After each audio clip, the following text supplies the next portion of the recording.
அப்போஸ்தலர் 10ஆம் அதிகாரம். இத்தாலிய பட்டாளம் எனப்பட்ட பட்டாளத்திலே 100க்கு அதிபதியாகிய கொர்நெலேயு என்னும் பெயர் கொண்ட ஒரு மனுஷன் செசரியா பட்டணத்திலே இருந்தான்.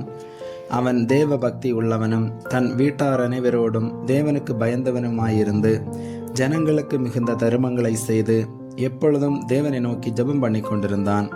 பகலில் ஏறக்குறைய 9ஆம் மணி நேரத்திலே தேவனுடைய தூதன் தன்னிடத்தில் வரவும் கொர்நெலேயுவே என்று அழைக்கவும் பிரத்யட்சமாய் தரிசனம் கண்டு அவனை உற்று பார்த்து பயந்து, ஆண்டவரே, என்ன என்றான்.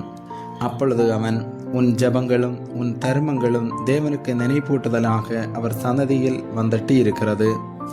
இப்பொழுது நீ யோப்பா பட்டணத்துக்கு மனுஷரை அனுப்பி பேதுரு என்று மறுபேர் கொண்ட சீமோனை அழைப்பே. அவன் தோல் பதனிடுகிறவனாகிய சீமோன் என்னும் ஒருவனிடத்திலே தங்கி இருக்கிறான். அவனுடைய வீடு கடலோரத்தில் இருக்கிறது. நீ செய்ய வேண்டியதை அவன் உனக்கு சொல்லுவான் என்றான். கொர்நெலேயு தன்னுடனே பேசின தேவதூதன் போன பின்பு தன் வீட்டு மனுஷரில் 2 பேரையும் தன்னிடத்தில் சேவிக்கிற போர்ச்சேவகரில் தேவ பக்தி உள்ள ஒருவனையும் அழைத்து எல்லாவற்றையும் அவர்களுக்கு விவரித்து சொல்லி அவர்களை யோப்பா பட்டணத்துக்கு அனுப்பினான். மறுநாளிலே அவர்கள் பிரயாணப்பட்டு அந்த பட்டணத்துக்கு சமீபித்து வருகையில் பேதுரு 6ஆம் மணி நேரத்திலே ஜெபம் பண்ணும்படி மேல் வீட்டில் ஏறினான். அவன் மிகுந்த பசியடைந்து சாப்பிட மனதாயிருந்தான்.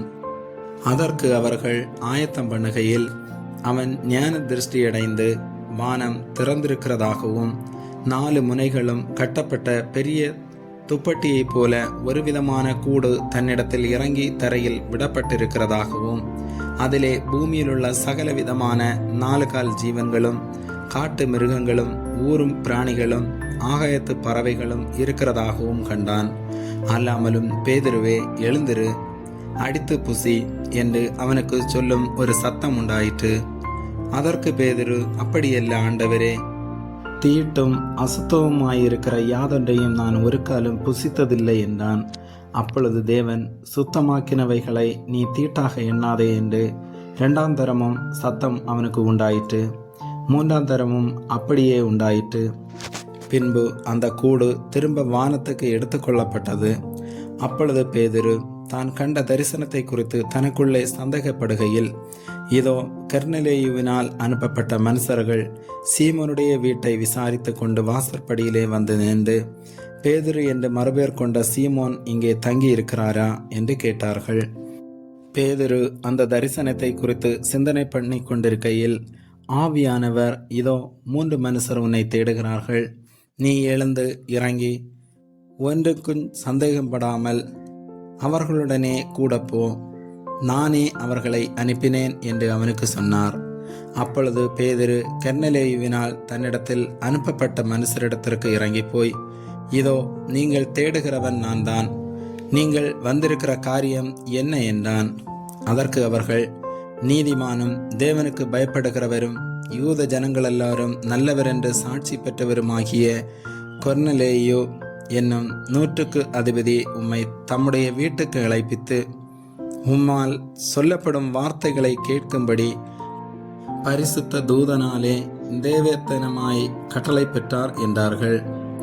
அப்பொழுது பேதுரு அவர்களை உள்ளே அழைத்து அவர்களுக்கு உபசாரம் செய்து மறுநாளிலே அவர்களுடனே கூட புறப்பட்டான்.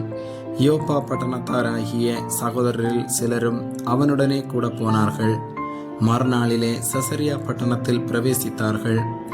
கொர்நெலேயு தன் உறவின் முறையாரையும் தன்னுடைய விசேஷித்த சிநேகிதரையும் கூட வரவழைத்து அவர்களுக்காக காத்திருந்தான். பேதுரு உள்ளே பிரவேசிக்கிற பொழுது கொர்நெலேயு அவனுக்கு எதிர்கொண்டு போய் அவன் பாதத்தில் விழுந்து பணிந்து கொண்டான். பேதுரு அவனை தூக்கி எடுத்து, எழுந்திரும், நானும் ஒரு மனுஷன்தான் என்றான். அவனுடனே பேசிக்கொண்டு உள்ளே போய் அநேகர் கூடி வந்திருக்கிறதை கண்டு அவர்களை நோக்கி, அந்நிய ஜாதியானோடே கலந்து அவனிடத்தில் போக்குவரவாய் இருப்பது யூதனானவனுக்கு விலக்கப்பட்டிருக்கிறதென்று நீங்கள் அறிந்திருக்கிறீர்கள். அப்படியிருந்தும் எந்த மனுஷனையும் தீட்டுள்ளவன் என்றும் அசுத்தன் என்றும் நான் சொல்லாதபடிக்கு தேவன் எனக்கு காண்பித்திருக்கிறார். ஆகையால் நீங்கள் என்னை அழைப்பித்த போது நான் எதிர்பேசாமல் வந்தேன். இப்பொழுது என்ன காரியத்துக்காக என்னை அழைப்பித்தீர்கள் என்று கேட்கிறேன் என்றான். அதற்கு கொர்நேலியு, 4 நாளைக்கு முன்னே இந்நேரத்திலே நான் உபவாசித்து 9ஆம் மணி நேரத்தில் என் வீட்டிலே ஜெபம் பண்ணி கொண்டிருந்தேன். அப்பொழுது பிரகாசமுள்ள வஸ்திரம் தரித்த மனுஷன் ஒருவன் எனக்கு முன்பாக நின்று, கொர்நேலியுவே, உன் ஜெபம் கேட்கப்பட்டது, உன் தான தர்மங்கள் தேவ சன்னதியில் நினைத்தருளப்பட்டது. யோப்பா பட்டணத்துக்கு ஆள் அனுப்பி பேதுரு என்று மறுபெயர் கொண்ட சீமோனை வரவழைப்பாயாக. அவன் கடலோரத்திலே தோல் பதனிடுகிறவனாகிய சீமோனுடைய வீட்டிலே தங்கி இருக்கிறான். அவன் வந்து உன்னிடத்தில் பேசுவான் என்றார். அந்தபடியே நான் உடனே உம்மிடத்திற்கு ஆள் அனுப்பினேன். நீர் வந்தது நல்ல காரியம். தேவனாலே உமக்கு கட்டளையிடப்பட்ட யாவையும் கேட்கும்படிக்கு நாங்கள் எல்லாரும் இப்பொழுது இங்கே தேவ சமூகத்தில் கூடியிருக்கிறோம் என்றான். அப்பொழுது பேதுரு பேசத் தொடங்கி, தேவன் பட்சபாதம் உள்ளவரல்ல என்றும் எந்த ஜலத்திலாயினும் அவருக்கு பயந்திருந்து நீதியை செய்கிறவன் எவனோ அவனே அவருக்கு உகந்தவன் என்றும் நிச்சயமாய் அறிந்திருக்கிறேன். எல்லாருக்கும் கர்த்தராய் இருக்கிற இயேசு கிறிஸ்துவை கொண்டு அவர் சமாதானத்தை சுவிசேஷமாய் கூறி இஸ்ரவேல் புத்திரருக்கு அனுப்பின வார்த்தையை அறிந்திருக்கிறீர்களே. யோவான் ஞானஸ்நானத்தை குறித்து பிரசங்கித்த பின்பு கலிலேயா நாடு முதற்கொண்டு யூதேயா தேசமெங்கும் நடந்த சங்கதி இதுவே. நசரேயனாகிய இயேசுவை தேவன் பரிசுத்த ஆவியினாலும் வல்லமையினாலும் அபிஷேகம் பண்ணினார். தேவன் அவருடனே கூட இருந்தபடியினாலே அவர் நன்மை செய்கிறவராயும் பிசாசின் வல்லமையில் அகப்பட்ட யாவரையும் குணமாக்குகிறவராயும் சுற்றி திரிந்தார்.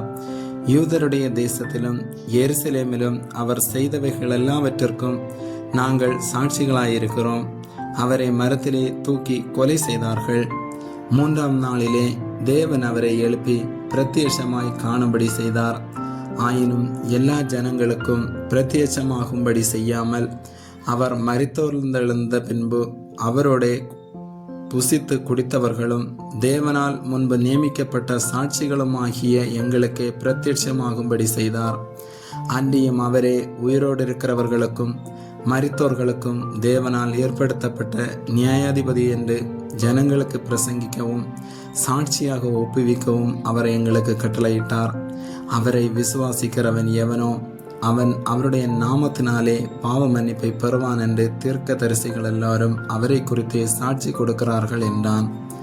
இந்த வார்த்தைகளை பேதுரு பேசி கொண்டிருக்கையில் வசனத்தை கேட்டவர்கள் யாவர் மேலும் பரிசுத்த ஆவியானவர் இறங்கினார். அவர்கள் பல பாஷைகளை பேசுகிறதையும் தேவனை புகழுகிறதையும் பேதுருவோடே கூட வந்திருந்த விருத்த சேதனமுள்ள விசுவாசிகள் கேட்கும்போது பரிசுத்த ஆவியின் வரம் புறஜாதிகள் மேலும் பொழிந்தருளப்பட்டதை குறித்து பிரமித்தார்கள். அப்பொழுது பேதுரு, நம்மை போல பரிசுத்த ஆவியை பெற்ற இவர்களும் ஞானஸ்நானம் பெறாதபடிக்கு எவனாகிலும் தண்ணீரை விலக்கலாமா என்று சொல்லி கர்த்தருடைய நாமத்தினாலே அவர்களுக்கு ஞானஸ்நானம் கொடுக்கும்படி கட்டளையிட்டான். அப்பொழுது சில நாள் அங்கே தங்கும்படி அவனை வேண்டிக் கொண்டார்கள். ஆமேன்.